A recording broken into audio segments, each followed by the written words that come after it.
सर्वांना श्री स्वामी समर्थ अवधूत चिंतन श्री गुरुदेव दत्त. तर सर्व स्वामी भक्तांना शुभ गुरुवार.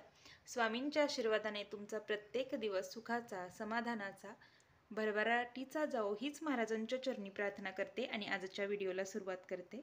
तर आज आहे गुरुवार, स्वामींची सेवा करण्याचा, दत्त महाराजांची सेवा करण्याचा सगळ्या आपल्या स्वामी भक्तांचा आवडतीचा दिवस. तर आज गुरुवार आहे. माझं 11 माळे जप करून झालेला आहे, नित्य सेवा झालेली आहे आणि मी आज तुम्हाला सांगणार आहे की स्वामी चरित्र सारामृताचे पारायण कसे करावेत आणि ही पारायण केल्यामुळं की तुमच्या आयुष्यात किती पॉझिटिव्ह बदल घडतो ते अनुभवण्यासाठी ही माहिती तुम्हाला सांगणार आहे. अनेक जुने सेवेकरी आहेत, त्यांना स्वामी चरित्र सारामृताबद्दल माहिती आहे, पण जे कोणी नवीन माझे व्हिडिओ पाहत असतील किंवा जे कोणी नवीन सेवेकरी असतील त्यांच्यासाठी हा व्हिडिओ बनवत आहे की श्रावण सुरू होत आहे. तर श्रावणात तुम्ही आवर्जून गुरुचरित्र पारायण करा, स्वामी चरित्र सारामृताचे पारायण करा, शिवलीलामृत ग्रंथाचे पारायण करा. तुम्हाला जी शक्य होतील त्या ग्रंथाचं तुम्हाला पारायण करायचं आहे. पण स्वामी चरित्र सारामृत म्हटलं की सर्व स्वामी भक्तांच्या अतिशय जवळचा आणि जिव्हाळ्याचा असा ग्रंथ आहे. तर या ग्रंथाची पारायण तुम्ही करून पहा.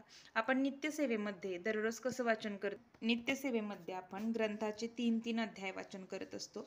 म्हणजे आज 1, 2, 3 असे अध्याय वाचतो. आज पहिला, दुसरा, तिसरा असे 3 अध्याय वाचतो. त्यानंतर पुढचे 4, 5, 6, 7 किंवा कोण कोण काय करतं की आज 7 वाचले, उद्या त्याच्या पुढचे 7 आणि नंतर 7, म्हणजे 7 एके 7, 7 दुनी 14, 7 त्रिक 21 असं 3 दिवसातही याचं पारायण केलं जातं. त्याचबरोबर 11 माळी जप केला जातो. ज्यांना शक्य नाही त्यांनी 1 माळ सुद्धा जप केला तरी चालेल. तर स्वामी चरित्र सारामृताचं पारायण का करायचं हे तर पहिलं मी सांगते.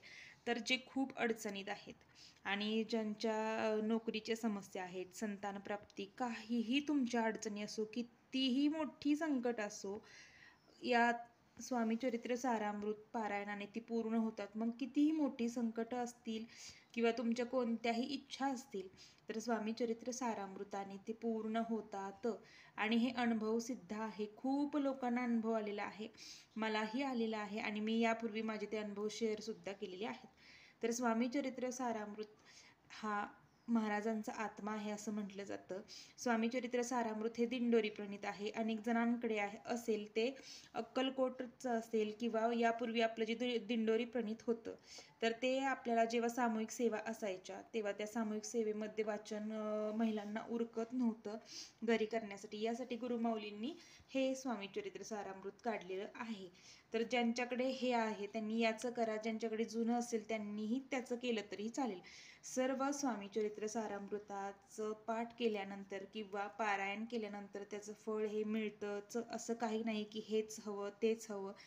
हा ग्रंथ सगळीकडे आहे, केंद्रामध्ये आहे, तुम्ही घेऊ शकता. आता स्वामी चरित्र सारामृत पारायण कसं करायचं, तर तुम्ही संकल्पयुक्त सेवा करणार असाल तर तुम्हाला हा मांसाहार कडकडीत वर्ज्य आहे. त्याचबरोबर ब्रह्मचर्या पालन केलं तर अतिशय उत्तम, नाही जमलं तरी नाही केलं तरी चालेल, पण शुचिर्भूतता पाळायची, जरूर पाळायची. त्याचनंतर स्वामी चरित्र सारामृत तुम्ही एक पारायण एका बैठकीत करायचं असतं. एक पारायण म्हणजे काय, तर 1 ते 21 अध्यायांचं वाचन करणं म्हणजे एक पाठ झाला. असं तुम्ही 5 पाठ करू शकता, म्हणजे 5 पारायणं किंवा 7 करू शकता, 11 करू शकता, 21 करू शकता, 51 करू शकता, 108 करू शकता किंवा 1001 सुद्धा करू शकता. तुम्हाला किती करायचे आहेत हे तुमच्या भक्तीवरती आहे. काही लोकांना एका पारायणात सुद्धा अनुभव येतो, काहींना खूप पारायण करून सुद्धा अनुभव येत नाही. कारण जशी श्रद्धा असेल, जसा मनात भाव असेल तसं महाराज प्रचिती देत असतात. शेवट करते करविते महाराज आहेत आणि सेवा सुद्धा तेच करून घेतात. याचे अनेक वेळा मला अनुभव आलेले आहेत. कितीतरी वेळ असं झालेलं आहे, अगदी खरं सांगते की माझा कधी कधी स्वामी चरित्र सारामृत समोर ठेवलेलं असून सुद्धा वाचण्याची भावना झाली नव्हती. असं माझ्या बाबतीत घडलेलं होतं. कारण महाराजांची इच्छा नसेल तर तुम्ही या ग्रंथाचं एक पान सुद्धा वाचू शकत नाही, एवढा मला तरी विश्वास आहे. आणि करते करविते जर महाराज आहेत तर तुम्ही या ग्रंथाची कितीही पारायण करू शकता महाराजांची इच्छा असेल तर. आणि तुमच्याकडून करून सुद्धा महाराजच घेतील, एवढंच मला सांगायचं आहे. तर स्वामी चरित्र सारामृत पारायणामुळे तुमच्या अशक्यपटीच्या गोष्टी शक्य होतात, एवढा विश्वास ठेवा आणि पारायणाला बसा. श्रावण महिना आहे, या चातुर्मासात किंवा या इथून पुढे श्रावण महिन्यात तुम्हाला जेवढी जास्तीत जास्त सेवा जमतील तेवढ्या आपल्याला करायच्या आहेत, कारण की सणांचा महिना आहे हा श्रावण महिना. आणि या श्रावण महिन्यात अनेक सेवा उपासना आपण करत असतो. महादेवांच्या असतील, स्वामींच्या असतील, गुरुचरित्र ग्रंथ वाचन करायला लोक बसतात, शिवलीलामृत वाचन करतात. पण मी म्हणते, म्हणून एकदा स्वामी चरित्र जर कोणी वाचत नसेल तर नित्य सेवा करायचीच आहे. पण त्यासोबत तुम्ही काय वाचन करायचे आहेत, तर संकल्पयुक्त कोणताही संकल्प तुमचा असेल तो संकल्प सोडायचा आणि एकदा पारायण करून पहा. आणि विनासंकल्प जरी केली तरी महाराज तुम्हाला भरभरून देतील. निस्वार्थपणे एकदा महाराजांची सेवा करून पहा, महाराज तुम्हाला काहीच कमी पडून देणार नाहीत. तर अशी सेवा एकदाच करा. म्हणजे तुम्ही 5 पारायण करा, 7 करा, 11 करा, 21 करा, तुम्हाला जेवढे शक्य होतील तेवढे करा.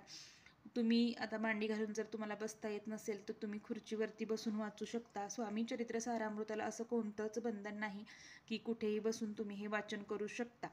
या पद्धतीने तर ही सेवा आहे. मनोभावे महाराजांना शरण जा, महाराजांची सेवा उपासना करा. महाराजांनी अनेकांचे आयुष्य बदललेले आहेत, चांगले अनुभव आलेले आहेत अनेक लोकांना.